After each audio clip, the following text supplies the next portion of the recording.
250 years ago, the world witnessed a radical idea that ordinary citizens could shape their own destiny, not through force, not through decree, but through debate, through civic courage.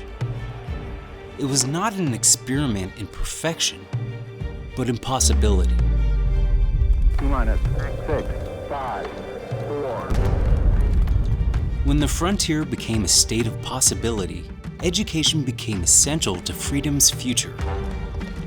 Founded in 1885, the University of Arizona emerged as a land-grant institution devoted to shaping citizens and leaders alike. For nearly 140 years, it has helped ensure that opportunity in Arizona is matched by responsibility, preparing generations not only for professions, but for participation. In 2008, the university deepened that commitment with the founding of the Center for the Philosophy of Freedom, the first academic center of its kind devoted to the serious study of freedom. Because democracy does not sustain itself. It requires ideas.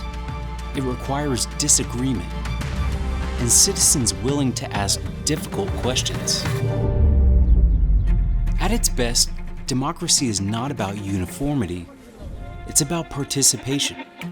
It's about leaders and citizens who may stand on different sides, yet stand together in commitment to the Constitution and to the rule of law. Tonight, we gather in that spirit. The American story is not finished. It belongs to each generation. It belongs to this university. 250 years later, the experiment continues, and its future is in our hands.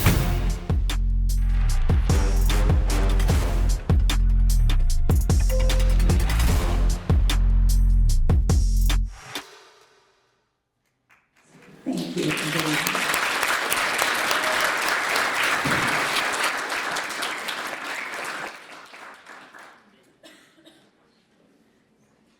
Thank you all so much for being here today. My name is, what a remarkable way to start with that video. My name is Bettina Nava. I'm a partner at Nexus Strategy Group, and we're a unit that is really so fortunate to work alongside the Freedom Center, Philosophy of Freedom, to facilitate and just help coordinate conversations like this. Thank you for having me. I really am here because Director Mary Rigdon is so many things. Oh, thank you. She is brilliant. She is beautiful. She is an incredible researcher, and she also happens to be incredibly ill. So, like the Freedom Center teaches and expands upon, we are here to back one another up, right? We are here to pinch hit and help serve one another, just like the message that they are trying to purport tonight, which is what we're supposed to be doing with our democracy, expanding it. We show up for one another, right? It's not about agreement, it's about showing up for one another. So this is one of the history's most ambitious, and when this is said, I always get kind of emotional. It's an experiment, people. And it's so wonderful to see so many young people here, especially from I think it's the Latino leaders, Student Association, thank you. This is your table. So I love that, and that's my daughter. This is gonna cost me. This is gonna cost me money. But it's so wonderful. So we're a society that was founded not on inherited privilege, but on the conviction that people build lives of purpose and dignity. At the end, that's what it's all about. It's really about purpose and dignity. And that achievement didn't happen by chance. None of this is accidental, people. It's taken hard work, sweat, people who are willing to build when we study our history. And now it's going to take us to preserve it, right? It's going to take us to put some sweat in. And I think maybe I will speak for myself, have taken something like that for granted. So it's time to put in some sweat equity. For 250 years, and yes, we are finally growing up, we're going to be required to sustain and care. And judging by people here, I'm hopeful tonight. This is hopeful to show that we are showing up for one another and that we do care. Through our years of collaboration with the Freedom Center, it's been amazing to see the positive impact. I know that I've been privileged to watch this over the last several years through educational programming, scholarly engagement. I really wish I had been more scholarly, Regatta, just so you know, and community events like this where they bring us together, all sides, very diverse, very broad, and we're proud to call you community. And that's a good segue into speaking of community. In order to do an event like this, we, with people like Corporation Commissioner Leah Marcus Peterson, I want to recognize other leaders. First of all, Secretary of State Fuentes, thank you for being here. You are the luminary that really, our secretary is the one that is really driving hundreds, if not thousands, I might be getting this wrong, but hundreds, if not thousands of these events all over the state. Didn't have to do it, didn't need to be a priority, and yet he said, no, we need to make sure that everything's open to the public and that people have the ability to participate. How beautiful is that? Thank you. We also have, as Saura Masconale was saying, we have Representative Gress coming in. He had both appropriations meetings today and education committee, and yet he jumped in his car and drove all the way to Tucson, so he's just a couple minutes out. And when I mentioned Leah earlier, you know, the presence that's reflected here, you know, it's groups like Chamber of Southern Arizona, the Southern Arizona Hispanic Chamber of Commerce, and others. Do we have any representatives from there? I don't know for sure if anybody.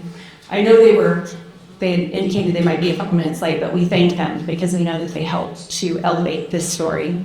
And I also want to say thank you to the Provost. Welcome home. This is your home, and we are so proud. I just met you, and I just felt like it was so warm and effusive, and I thank you for being here, and I know that we're in great hands. So thank you, Provost Dr. Patricia Prelock. I hope I said that correctly. Yes, thank you. We're especially grateful to the Arizona Board of Regents because they helped put on an event like this, and they are endorsing and saying, yes, this is a priority for us all. And I also want to take a moment, in addition to the Regents, to thank the Museum of Democracy Initiative. And this is another area where I made, as you can tell, I cry a lot and I get a little emotional on this. Through the work with the Museum of Democracy and the Freedom Center, we've been proud to bring this exhibit here. And I hope everybody takes the time because the work and the resources that go into something like this are quite remarkable. So please take the time to study our history. It's brought by the Wright family, and it's called The Road to the White House, A Pathway to the Presidency, right? Museum of Democracy, and it's the Wright family collection. And what maybe you don't know, someone named Austin Wright, he is the former chairman of the Museum of Democracy, he suddenly passed away, and we didn't expect that. And it's been very difficult, and yet, this is something that he was dedicating his life to make sure that our democracy was living and breathing. It wasn't something on a shelf. It was something here for you to all learn from and enjoy. I also had forgotten to thank Laura. I know you are the person of the hour, Secretary, but Laura, thank you. Laura Tarek is here, former representative at our state legislature. She put hundreds of hours into this to go into all the events. So I just wanted to acknowledge that because I know people actually pay attention to that, and we appreciate you. So we're here. And as we mark the 250th anniversary, we're reminded that freedom is not a founding ideal, it's a practice. So we're here to practice tonight together, is that right? Whether we agree or disagree, we have decided by being in this room that we respect one another. And on this anniversary, we are renewed in our commitment to hard, hopeful work of keeping our republic. I really am so hopeful, and it's mostly because I'm staring at all of you. So it's my pleasure to introduce, I've gone on too long, I'm a bloviator, I told you, Dr. Saura Masconale, who helps run the center. associate director of the Freedom Center. And I'll tell you what, she wasn't born to her people, and you will never meet anybody more patriotic. Just wait till you hear this brilliance of this woman. She is so patriotic, and we should all be proud, and she's somebody we can learn from. Doctor.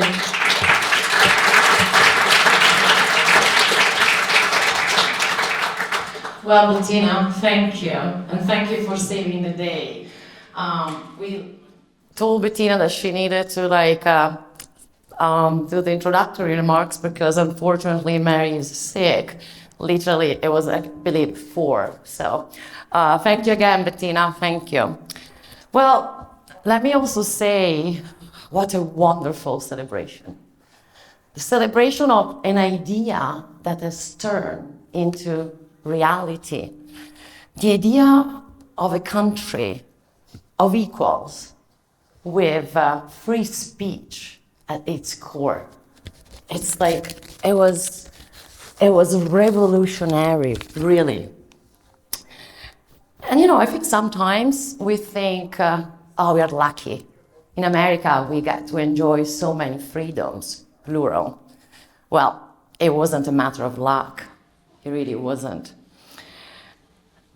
Again, it was a revolutionary project, a project which essence can be stated in 3 simple but history-changing words. We, the people. No more kings, tyrants, but rather a government of the people, by the people, for the people. So, I guess that brings us to our conversation tonight. For I believe self-government not only begins with us, the people, but also we need to sustain it. Then I see panels like this one. I mean, my original live was featuring distinct speakers from different sides. Hopefully, Representative Gress will be here soon. Well, I think having this conversation is really part of our civic work. So my hope is that you will leave more informed after tonight, perhaps with a few doubts. You may or not change your mind. That's not really the point, right? The point is the act of public reasoning itself. That's what matters. That's what we're here to do tonight.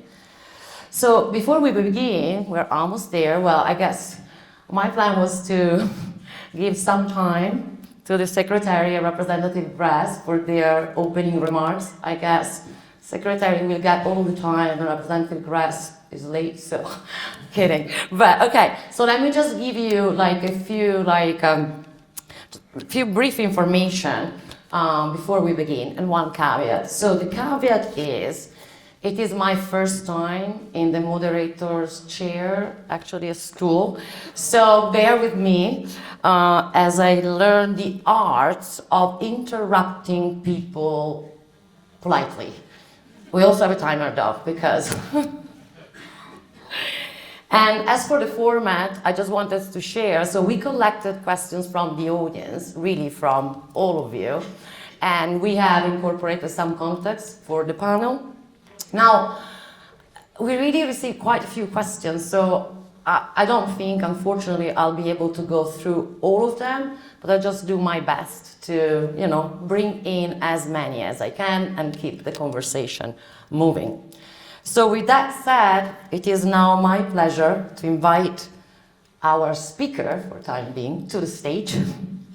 Please join me in welcoming the Honorable Adrian Fontes, Arizona Secretary of State. Oh, whatever you want. I don't care. Stage is all yours for the time being. Thank you very much.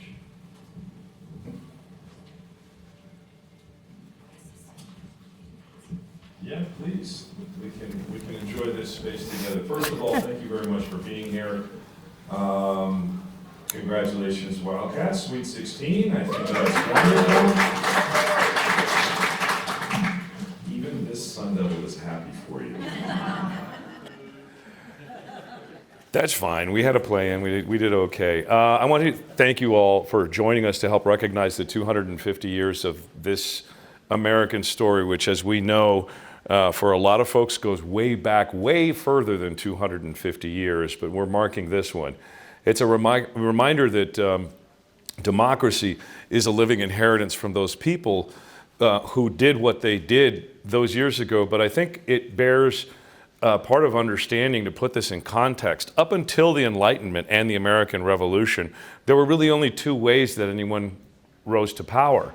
It was either through inheritance or through violence, and sometimes both at the same time. Think about that.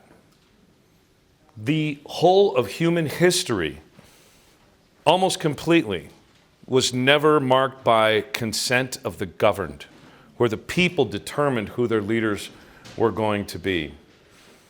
And now, I want to express my gratitude to Dr. Rigdon, who is not here, unfortunately.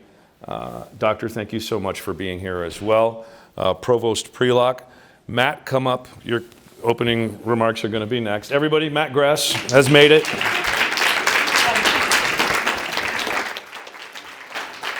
I saw you trying to sneak into the back. Good to see you, sir. Oh, sorry. Please. I'm just trying to finish up my remarks here, and then you can do yours, and then we'll start the conversation, I guess. I also wanted to thank the faculty and staff for the Center for Philosophy of Freedom, the Museum of Democracy, the Arizona America 250 Commission, which I'm very proud to chair out of the Secretary of State's office, and other community partners, of course, including the Southern Arizona and the Southern Arizona Hispanic Chambers. The University of Arizona is a place where you've got a long tradition of civic inquiry. As chair of the commission, I'm really excited about sharing and moving forward the agenda of our state's contribution to the nation's forward movement. We were created as a commission with a very clear purpose, and that was to bring every part of America into this semi-quincentennial celebration. The work isn't symbolic, as was indicated earlier. This work is active, and it's structured, it's statewide, and we want to reflect our history, strengthen our civic foundations, and really inspire Arizonans who can responsibly carry these traditions into the future. The America 250 logo was created, of course, with our 5 C's involved: cattle, copper, cotton, citrus, and climate. Some people want to add chips. I prefer the and guacamole type, but we'll worry about the semiconductor stuff later. In a similar way, the pillars that our commission shares are trying to help shape democracy's identity. They include the habits of citizens that allow communities to solve problems together, to disagree respectfully, to remain connected to a shared story. These are the same values that the Freedom Center works to advance every single day, and these are essential for us to continue to have a healthy democracy. Now, before I close, I want to again recognize the Freedom Center and the Museum of Democracy, the Board of Regents, Presidential Project, of course, our community partners. Thank you, Matt, for not getting a ticket on the way down here, I assume. I used my legislative immunity. Okay, well, yeah, I'm not going to hold it. I don't have that, so good for you. Healthy democracies depend on leaders who show up, who listen, who engage in good faith. And now, as we look to the next 250 years, the charge before us is very clear. The founders declared independence. But let's not forget, we didn't organize until we had the Articles of Confederation. Mm-hmm. And then we reorganized again under the Constitution. And so as we look to these 250 years, let us recognize that this is an active, evolving process of self-governance. We didn't get it right the first time. We didn't get it right the second time either. And I think we're still working on it. And that's okay. If 1776 was about courage, then 2026 has to be about stewardship. The next 250 years is going to be not just written by us, by our progeny as well who are here. Thank you for your commitment to Arizona, and thank you for continuing our history even through the discussion tonight. Thank you.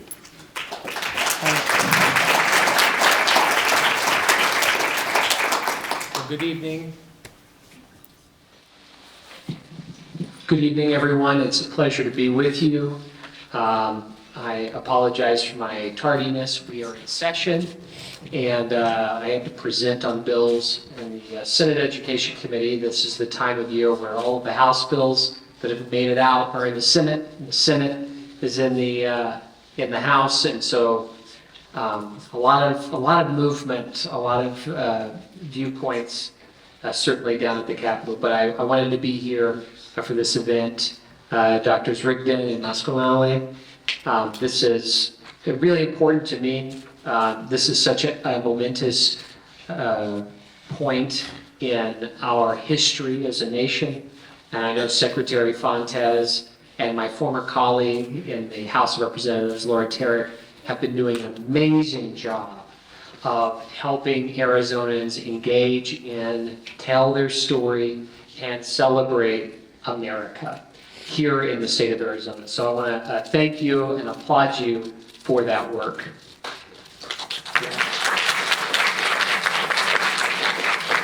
I also want to acknowledge that we have a lot of artifacts from presidential campaigns over the years as part of the Museum of Democracy. This was a project brought to me in my first term in the legislature, and we secured money for it, brought to me by a young man named Austin Wright. And Austin's family had collected all of this memorabilia over the years to remind us that democracy is certainly not a spectator sport. It is something where we dive in and we have conversations, and sometimes they are pretty bare knuckled. But if everyone was agreeing, I would be very worried. I would feel like we were in Russia. Because that's just not who we are. We should be able to share our views and in a respectful way listen, and we might not always agree, but these presidential artifacts kind of remind us that this is a rich tradition of ours. Unfortunately, Austin Wright passed away in January from unexpected brain aneurysm at 33. And we're going to make sure that his legacy and his care for our country and its history continues to live on with the Museum of Democracy. But I wanted to acknowledge him and the Wright family. And then finally, last but not least, we have Evelyn, my colleague's wife, and she is spending her birthday today. And their daughter Holly is here, but I sit right next to Representative Hendricks on the House floor, and he reminded me of this, and so I want to wish Evelyn a happy birthday. And she came down here 2 times to be here and to celebrate it with you. So I want to acknowledge that that civil discourse is not mere politeness. And we're going to have a really good discussion tonight, and I'm excited about that. It is the discipline of listening before responding and of seeking understanding before judgment. I mean, how many times have you been hearing someone and your mouth starts to open, or when you're saying something and the other person's mouth is starting to open? Are they listening to you, or are they just waiting to tell you what they think? And I think that's a really important distinction to make, because that's not civil discourse, that's just talking past each other. It's the recognition that disagreement, when grounded in good faith, refines our thinking and strengthens our communities. A constitutional republic cannot function without it. Laws may structure our government, but it is conversation that sustains our civic life. And that is so important. In moments of division, it can be tempting to retreat into certainty, into our social media, preferred social media icons, and surround ourselves with familiar voices rather than those that challenge us. The strength of the American tradition has always rested on something more demanding. That the exchange of distinct viewpoints, tested openly and debated rigorously. Civil disagreement is not a weakness in our system. It is evident that freedom is alive. Here in Arizona, we inherit the frontier spirit that prizes independence and resilience. We also inherit a tradition of community, of neighbors working through differences to build something lasting. And as we mark 250 years of American history, we are reminded that democracy requires tending. It requires patience. It requires courage. And it requires citizens like all of you who are willing to show up, to speak honestly, and, perhaps most important, to listen carefully. So this next chapter of our national story will be shaped not only by policy or technology, but by tone and quality of our public life. ChatGPT and AI cannot replace the human interactions that we have with each other. It can help you write a better email or a better essay, to the chagrin of professors, but it cannot replace the relationships that we need and that we must maintain in order to continue this beautiful thing called America. Thank you for being here, and I look forward to the conversation.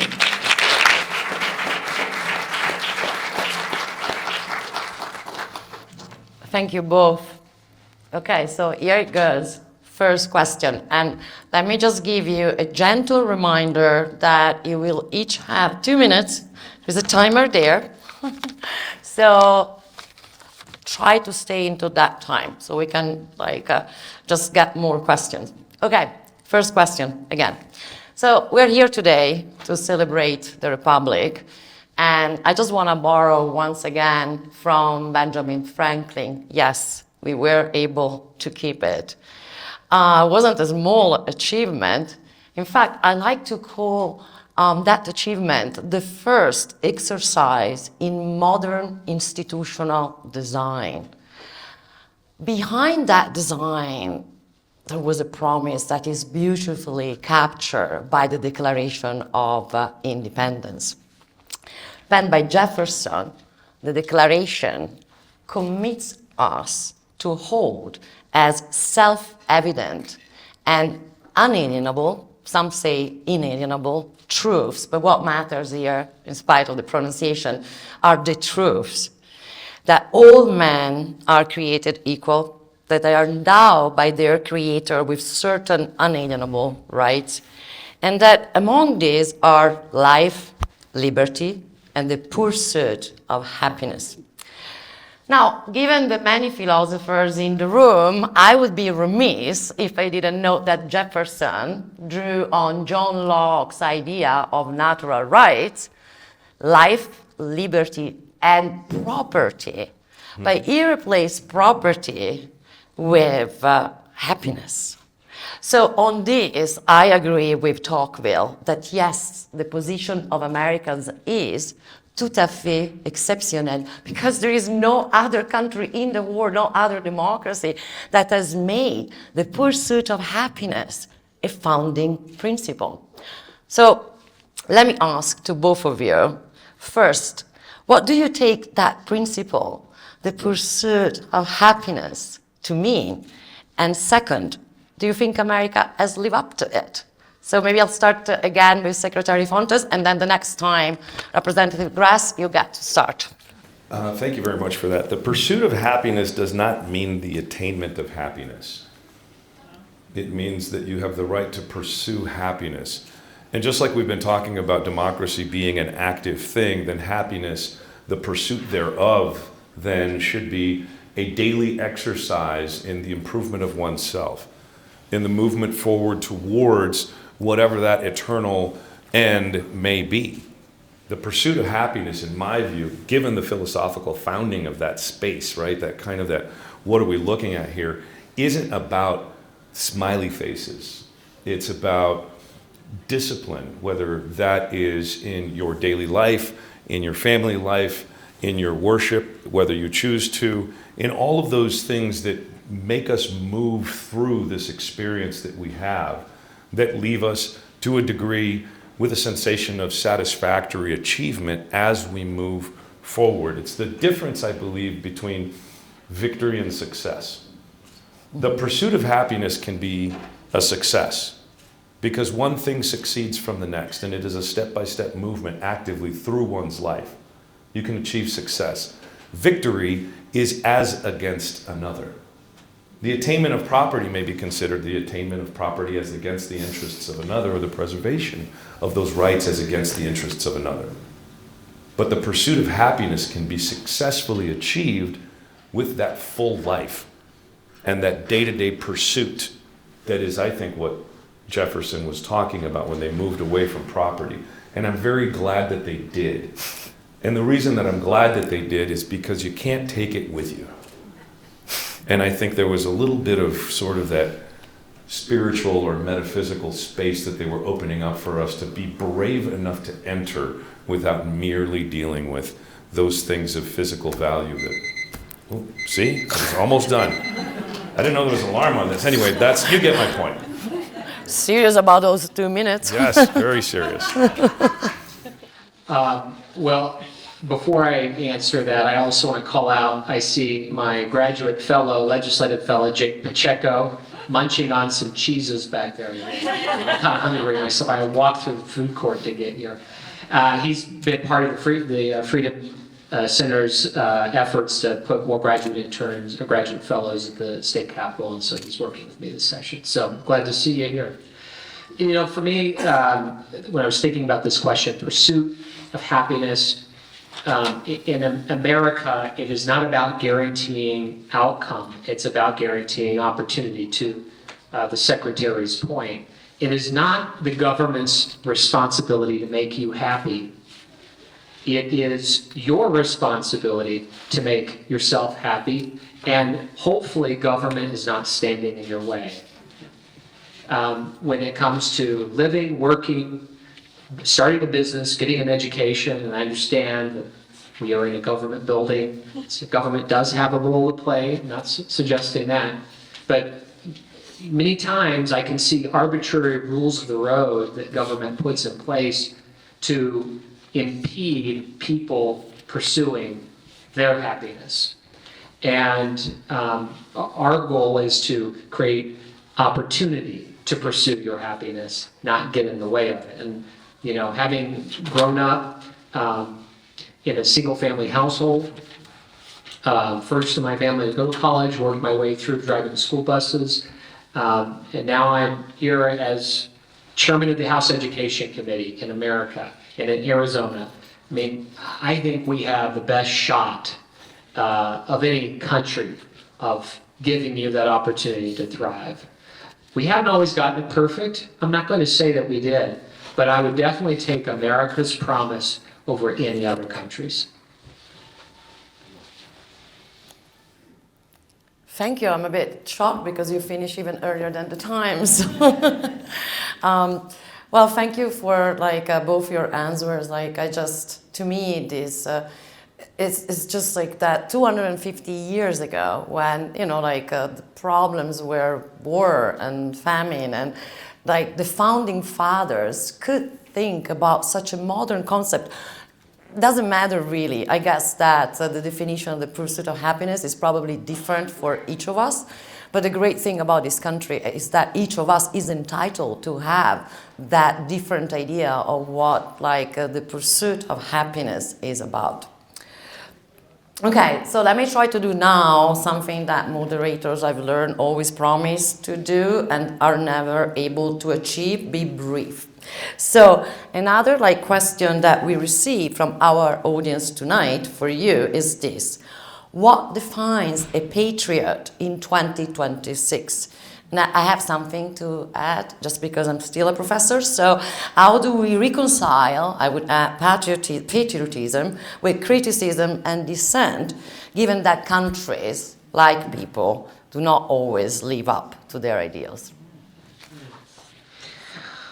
Well, to me, patriotism is not just about, it's not just about cheering on your country. It's about working to improve it. And that happens by showing up, voting, participating in public discourse, befriending your neighbor. I mean, all of the people that make our society work together. That to me is patriotism. I think of President Kennedy's inaugural address, ask not what your country can do for you, but ask what you can do for your country. What greater love of country than to ensure it continues to live on for another 250 years? And that begins with acknowledging that there are people out there that disagree with you, and that is okay. And that you have a right to your right, and they have a right to theirs. And being able to acknowledge that and know that most people want what's best for this country and they have a different way of getting there goes a long way. And, you know, I work with Republicans and Democrats at the state legislature, and I believe they're all patriotic individuals. They all come to the Capitol with hopes to make this state a better place. I really do believe that. And yes, we disagree. Representative Gutierrez is the ranking member on the Education Committee. And we disagree on a lot of things, but we can also see that we want to do better for our state, and that allows us to work and come up with ideas and find compromise when we can to make this place better. And to me, that's one of the greatest forms of patriotism. I think, yeah, absolutely. Because I agree with almost everything you said. I think that there's a couple of elements in there, though, that sort of to put the action in there is patriotism requires courage. And it requires the courage and the willingness to confront folks in the sort of discourse that we want to promote, of course. But at the end of the day, there are folks who are not acting in the interest of their fellow countrymen. They're acting in their own self-interest to the detriment of other Americans.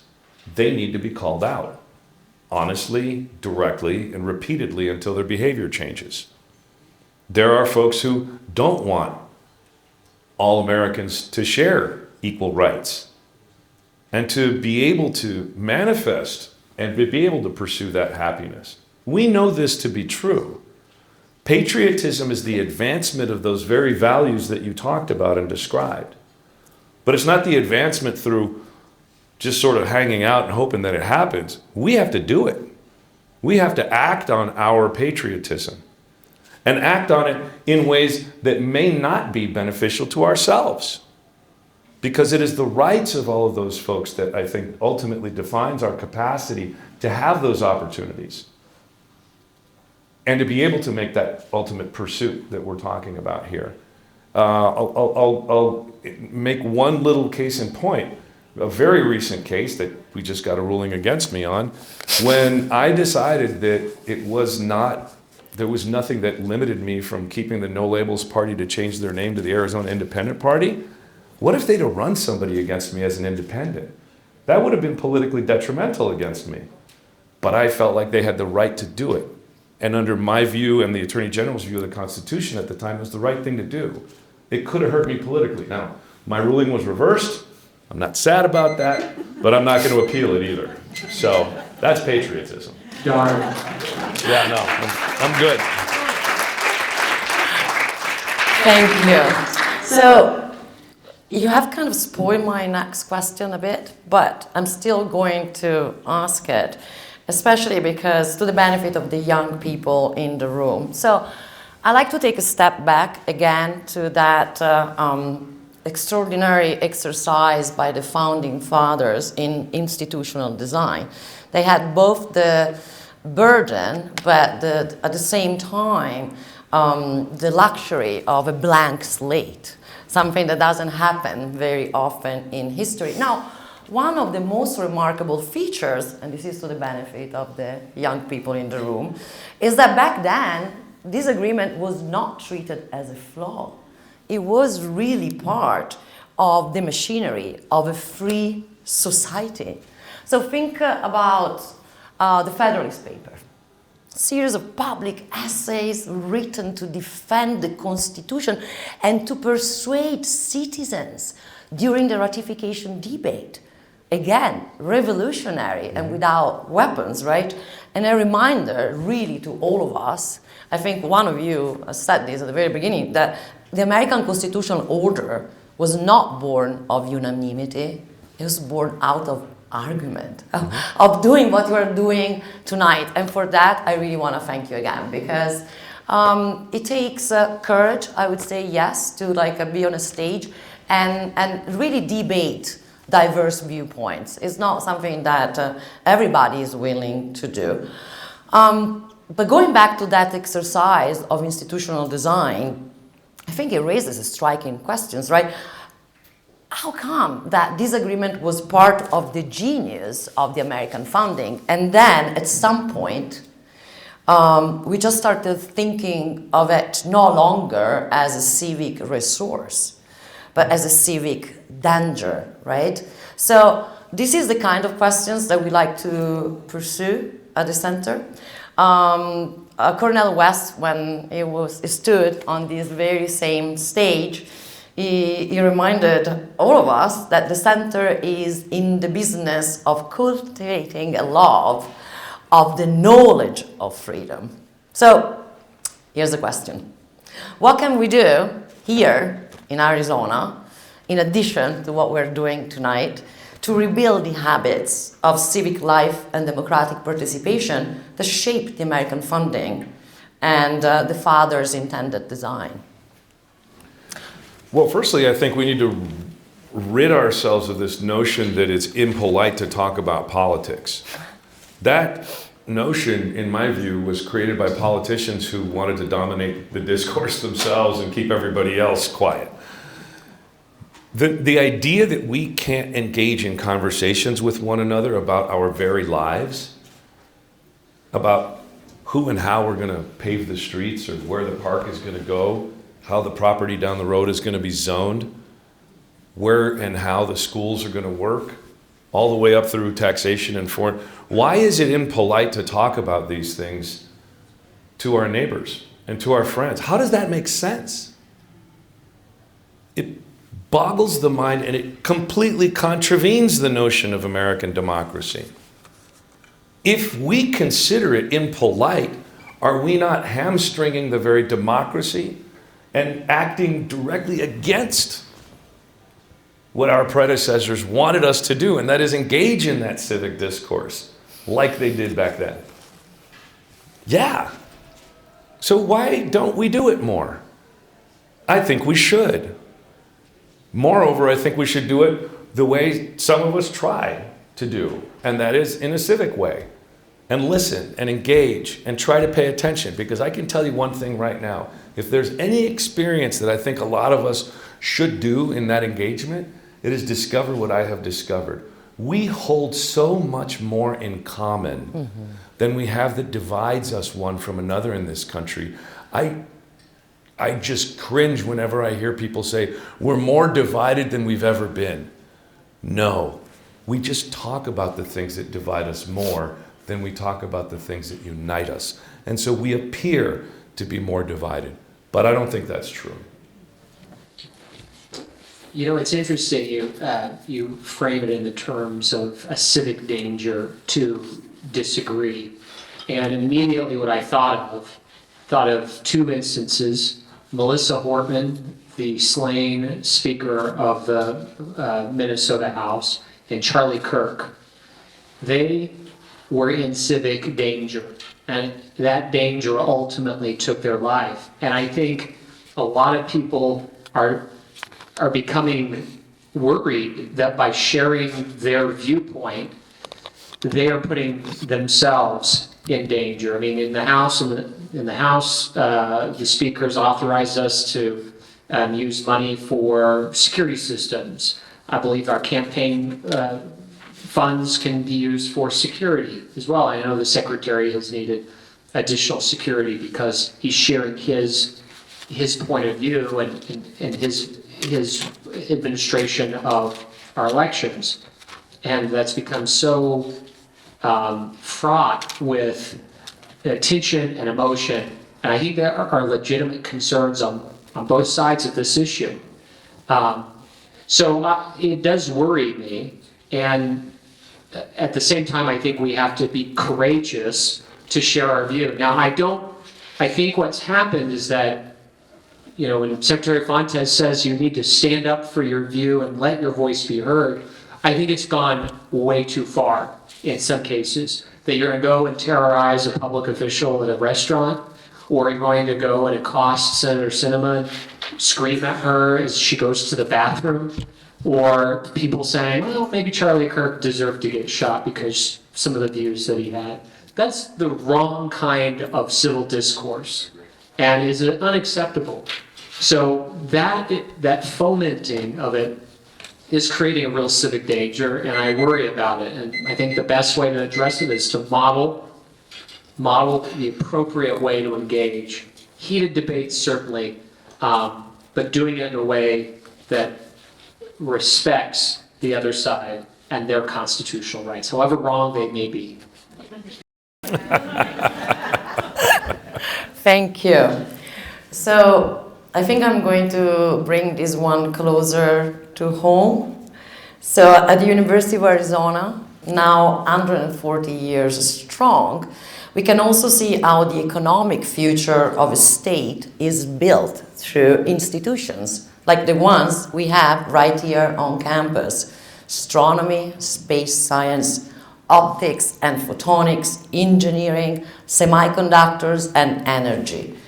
Now, let me also add that the strength behind our state institution and this university is well represented in the room tonight.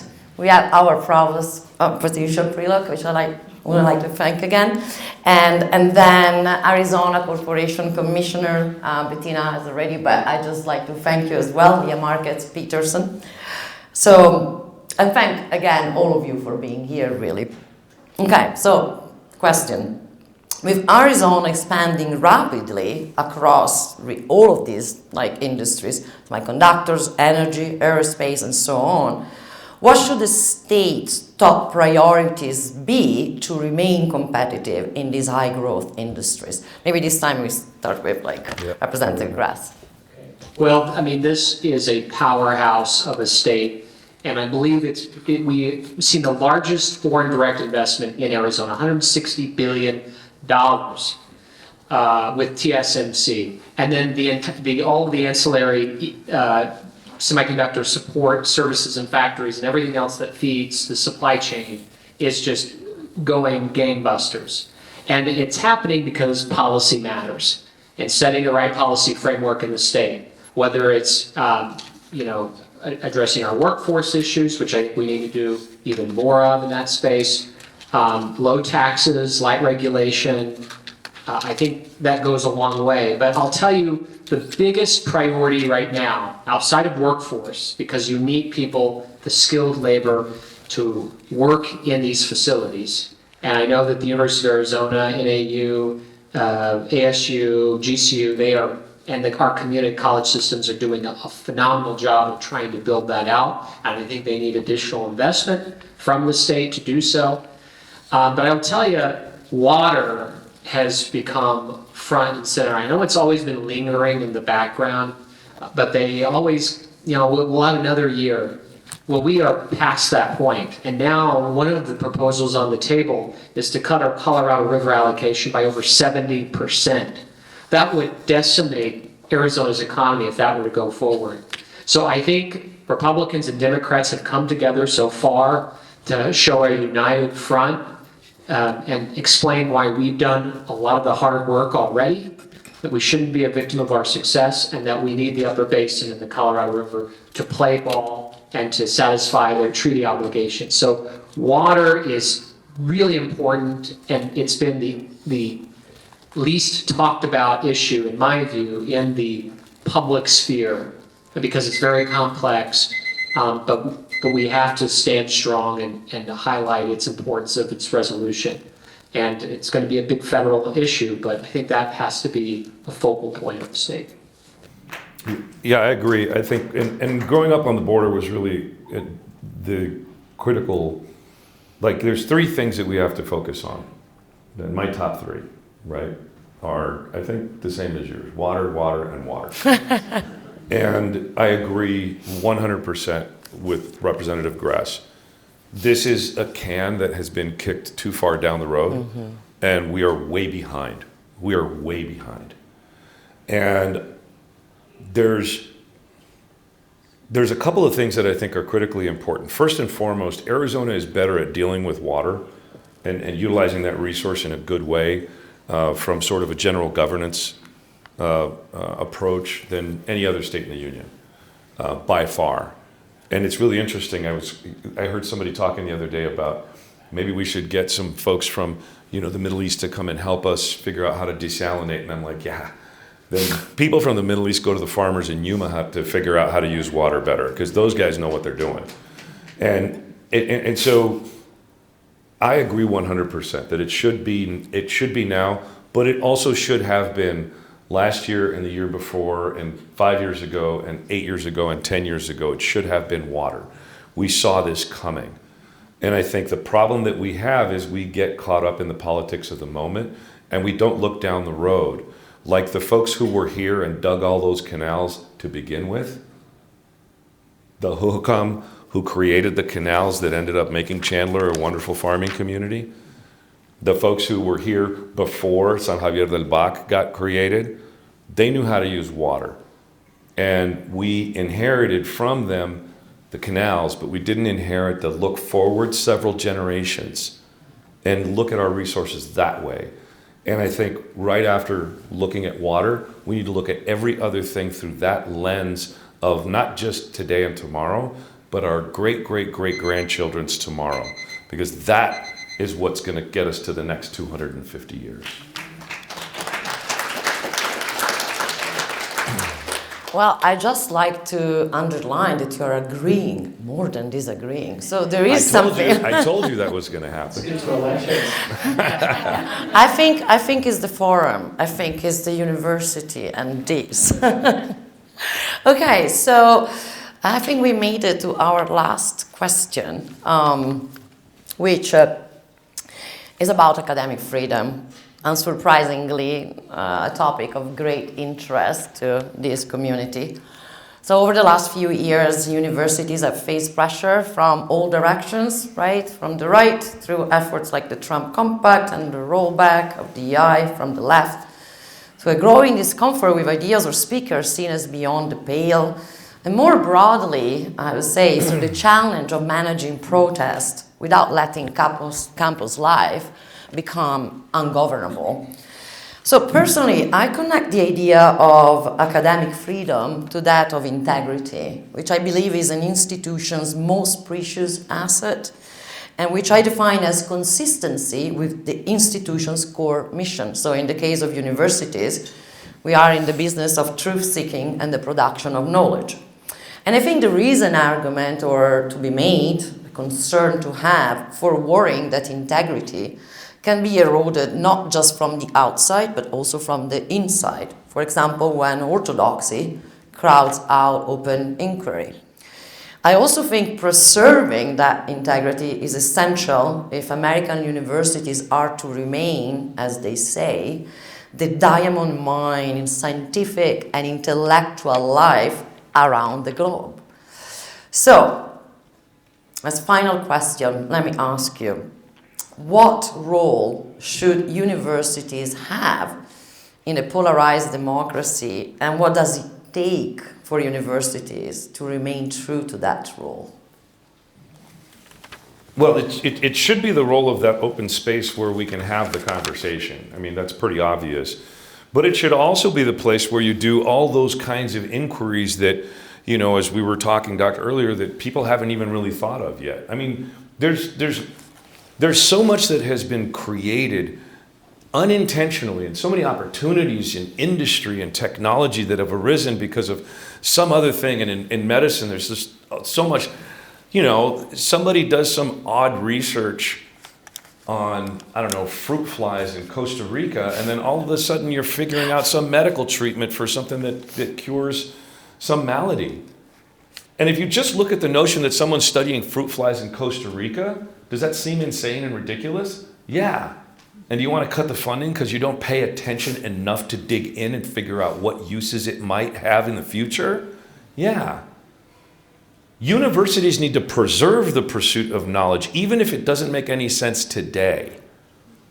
And I think the one thing that we're missing in Arizona is the fulfillment of the constitutional promise that this education must be as nearly free as possible. If we consider ourselves fulfilling that constitutional promise, then our good friends in the legislature, I'm going to hold you to this one, need to make our education systems fulfill that promise so that they don't have to rely on outside money and outside influence.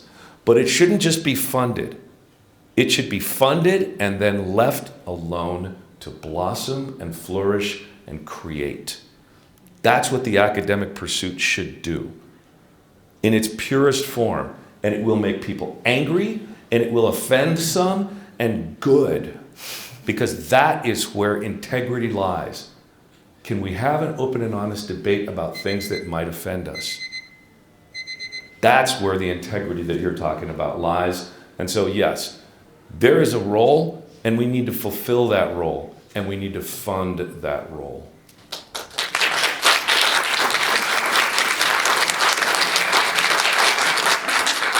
Raise your hand if you know what nearly means, if you can give me a clear definition of nearly. And I just say that because, I nearly washed the dishes. I nearly made it, I nearly passed the test. I mean, I do think that that's a colloquial term, and what that means is nearly as free as possible. Could that be $10,000? Or could that be what out-of-state students are paying? It's like, what, $30,000, $35,000, or $100,000? I don't see a problem here of students getting access to higher ed. I have not heard one person say, I can't get into college. There is so much money available for you to get to college. Now, will you have to graduate with debt? Possibly, absolutely. Is that debt worth the investment that you're making for your college degree? At this point, I think people are wondering whether a college degree is worth your investment. Is that going to get you a good job when you get out of the school? School? And then when you also see that a small fraction of Arizonans are going to college, they're choosing to go to college. Are we just subsidizing one class and making everybody else subsidize in-state tuition? So I think there are a lot of trade-offs. And when you look at universities in the political lens, yes, they're doing great work in finding innovations. But there is the perception and the reality that universities are decaying. And you're seeing that in many other places throughout the country where there is not diversity in thought and expression. There is one viewpoint, and when students are uncomfortable of sharing their viewpoints, hopefully it's backed up by fact, but they are learning to develop those arguments. When they are worried of sharing their perspectives in an essay because they know that their professor is not going to approve it and they're going to get an adverse grade as a result, that's a problem. And these places are not becoming the learning ground for discourse and debate, dialogue. It is manufacturing political indoctrination. And that's the perception that a lot of Republican lawmakers have of the universities. Well, yeah, when it gets shoved down their throats every day, they're going to have that perception. But unfortunately, that's not the reality on college campuses. The reality on college campuses is you get that diverse viewpoint. And you have those courses of study that make you look at a whole bunch of things. At a rhetoric class, we had to do a whole bunch of different interpretations of The Wizard of Oz. We had to look at it from a fascist lens, from a socialist lens, from a feminist lens, from a variety of different lenses. So was there the feminist lens there? Yeah, but there was also the very authoritarian lens. And so that's what I'm talking about. But it's not about the talking points. It's about the environment where you can be challenged and you can face those challenges and then you can move forward. And the state should fulfill the promise. I will tell you what nearly free as possible means. I think it means spending the money to make our future better so that we are thinking about that future and kids don't have to be buried in debt when they leave, because that is an injustice.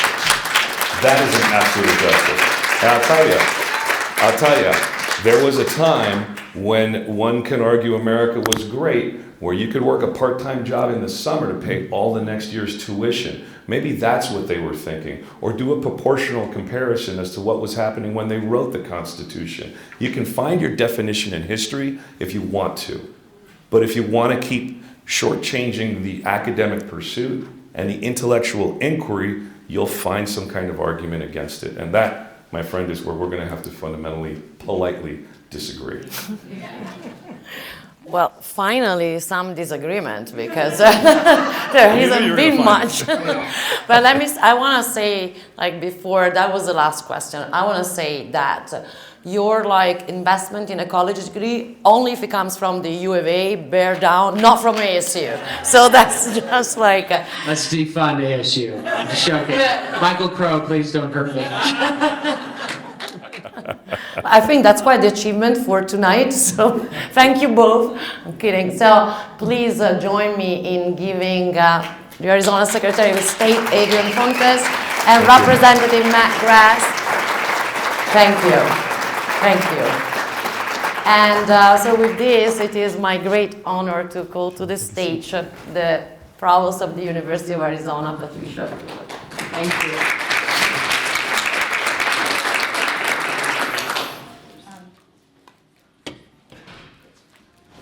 Good afternoon, evening. Can you hear me? I'll use this one, yeah. It's on. Thank you.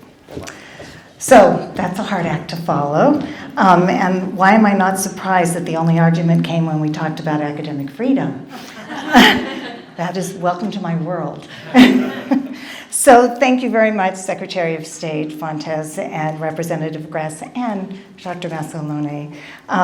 Really a powerful demonstration of how civic disagreement can deepen understanding. I think the things that I really appreciated was we should do a little more listening to understand and maybe less talking. And I remember my parents always saying, there's a reason you were given 2 ears and only 1 mouth. And I said, okay, I'm going to remember that. And I think sometimes we don't listen fully to understand because we're passionate and we are thinking about what we want to say. And as a speech language pathologist by training and working with kids with disabilities, I've learned so much about how important it is to think from their perspective. I also appreciated sharing that there's more that unites us than divides us, but we forget that when we're in the passion of the moment. And I do think I appreciated your disagreements about academic freedom, and I think sometimes our communities really misunderstand academic freedom and freedom of speech. Academic freedom is really the pursuit of knowledge and discovery in a curriculum, that you have the freedom to experiment with things that might lead to a discovery of something that's going to be really important to patient care.